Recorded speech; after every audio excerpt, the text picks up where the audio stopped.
2 июня состоялось рабочее совещание правительства Якутии с представителями правления «Газпрома», на котором рассматривались организационные вопросы, связанные с началом строительства магистрального газопровода «Сила Сибири». Конечно, вопросов много, начиная о предоставлении разрешительных документов, начиная организации самих производств. И, конечно, при этом мы интересы Республики Саха-Якутия с точки зрения участия наших предприятий, наших людей и в строительстве этого объекта все обсудили. Стороны также договорились о том, что «Газпром» будет заключать соглашения с республиканскими средствами массовой информации в целях объективного освещения вопросов реализации столь масштабного проекта на территории Якутии. Кроме того, мы обсудили вопросы реализации того соглашения, которое мы подписывали в прошлом году, и связанные с освоением космоса, потому что спутники «Газпрома», именно группировка спутников «Газпрома» в системе «Ямал» будет использоваться для доступа телевидения для населения республики, в том числе интернета. И, соответственно, при реализации этого проекта мы намного улучшим в этом плане обслуживание населения на северной территории республики. По словам заместителя председателя правления «Газпрома» Голубева, сегодня в компании работает штаб по организации и контролю работ на Чаиндинском месторождении, созданию газохимического и газоперерабатывающих мощностей в Амурской области и в целом по строительству «Силы Сибири».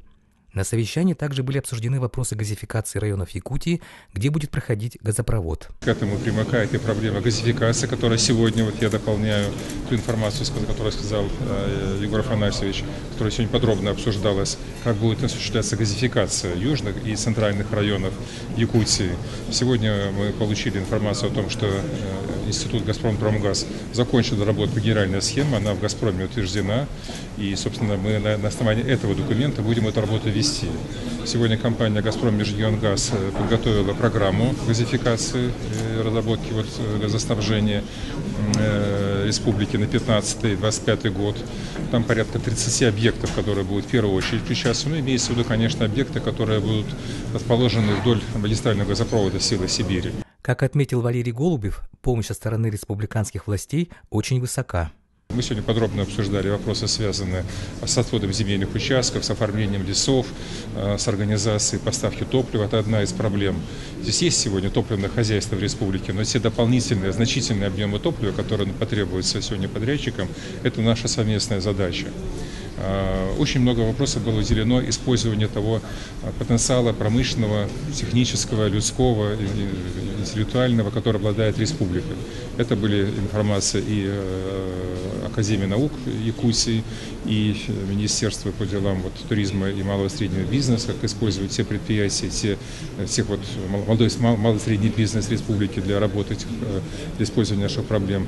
Если так или иначе мы находим по всем вопросам взаимопонимание и такое благоприятное условие для решения этих проблем. Руководство компании уверено, что проект реализуется в установленные сроки, несмотря на сложность и масштабность задач. Вот сегодня наше предприятие «Газпром Космические системы» в рамках совместной работы по использованию системы такого аэрокосмического зондирования территории показала возможности, когда через космические спутники мы можем видеть расположение буквально каждой бытовки, каждой машины, каждый человек с космоса виден, как он ведет работу. И таким образом в Москве мы там будем видеть, как строится работа на всем протяжении. Все 2000 километров они будут находиться, по сути дела, в режиме реального контроля. Ну и, соответственно, такую же информацию захотело видеть и правительство республики. На совещании также были подняты вопросы о безукоснительном соблюдении экологических норм как со стороны заказчиков, так и подрядных организаций, сказал глава республики. Как сообщил Егор Борисов, помимо плана газификации Ленского, Алекминского, Алданского и Нерюнгринского районов, обсуждены вопросы снабжения отдаленных населенных пунктов Центральной Якутии сжиженным природным газом. Данное направление будет рассматриваться в рамках инвестиционного проекта «Газпрома». Руслан Басыгысов, Иван Тайтонов, ЕСЯ.